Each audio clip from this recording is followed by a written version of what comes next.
तो सबसे पहले मैं आप लोगों को ले चलूँगा लाइब्रेरी में, टारगेट डिफेंस एकेडमी की लाइब्रेरी है। चलिए।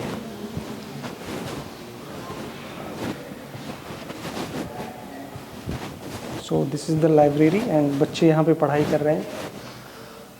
और लाइब्रेरी जो भी होती है वो इंस्टीट्यूट की बहुत ही स्ट्रॉन्गेस्ट पिलर माना जाता है। और लाइब्रेरी में बैठ के काफ़ी सारे बच्चे अपना भविष्य तय करते हैं, अपना करियर बनाते हैं। और यहाँ पे भी लाइब्रेरी में बैठ के बच्चे पढ़ाई कर रहे हैं, आप देख रहे हैं। क्या पढ़ रहे हो बेटा आप?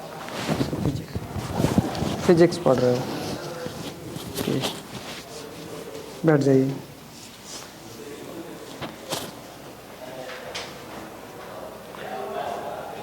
आप बेटा क्या पढ़ रहे हो?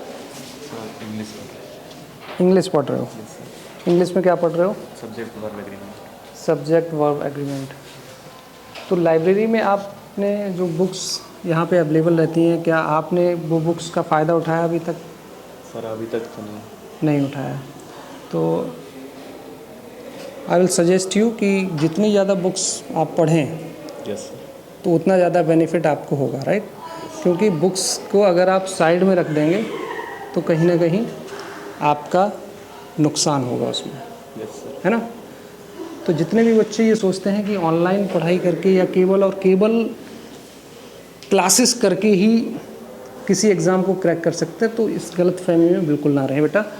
लाइब्रेरी में बैठ के ज़्यादा से ज़्यादा टाइम स्पेंड करें और बुक्स पे फोकस करिए कि जितनी ज़्यादा बुक्स आप पढ़ेंगे उतना ही ज़्यादा आप अपने आप को मेंटली स्ट्रॉन्ग बनाएंगे और उतनी ही ज़्यादा नॉलेज आपके अंदर होगी, राइट? चलिए और भी बच्चों से बात करते हैं। बैठ जाइए बेटा। 10th और 12th के साथ अगर आप प्रिपरेशन करते हैं एनडीए की, तो कहीं ना कहीं एक आप पॉजिटिव रिजल्ट दे सकते हैं एनडीए में, और उसका काफ़ी ज़्यादा इम्पैक्ट भी पड़ता है। बिकॉज 2 साल का टाइम ड्यूरेशन जो होता है, उस ड्यूरेशन में आप इजीली एनडीए एग्ज़ाम को क्रैक कर सकते हैं। But most important thing is this कि आपका बेस स्ट्रॉन्ग होना चाहिए, राइट? बैठ जाइए बेटा।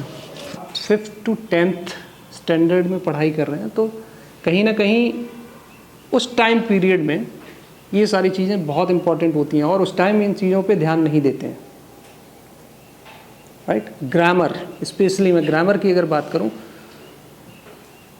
तो जब भी आप 11th या 10th क्लास में आते हैं तो वी एज्यूम दैट क्लास अपने रूम में बैठ के भी पढ़ाई कर रहे होंगे और कुछ बच्चे टाइम पास भी कर रहे होंगे, है ना?